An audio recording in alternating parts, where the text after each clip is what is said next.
Et si vous participiez à la restauration de la statue de la Bonne Mère? Ce mardi, le cardinal Jean-Marc Aveline a lancé la campagne de dons pour financer un chantier historique, redorer et restaurer la statue qui veille sur toute la ville. Cette statue, ce lieu, il est emblématique de Marseille parce que voilà, c'est un lieu où tout le monde peut monter, où ça signifie l'accueil. Et puis le geste même de la statue signifie l'accueil. Quand on arrive à Marseille, souvent on arrive avec une histoire déjà qui a connu la souffrance et tout ça. Et cette statue, elle vous remet debout, si je puis dire. Et ça évoque aussi des choses de cette ville. C'est pas toujours facile, et puis c'est pas parce qu'on s'est relevé une fois que on va rester debout tout le temps.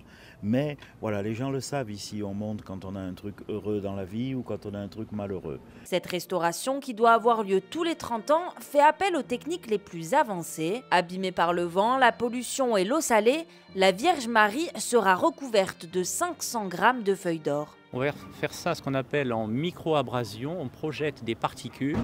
Alors on va y aller très doucement, on va commencer avec des coques de fruits, des coques de noix pour pas abîmer. Une fois que l'épiderme en cuivre aura été mis à nu, on verra s'il y a quelques petites brasures à refaire, quelques petites fissures à refaire, il ne devrait pas y avoir grand-chose. Et on applique une nouvelle couche d'anticorrosion. C'est la qualité de cette couche d'anticorrosion qui fait que la dorure qu'on appliquera ensuite tiendra très longtemps.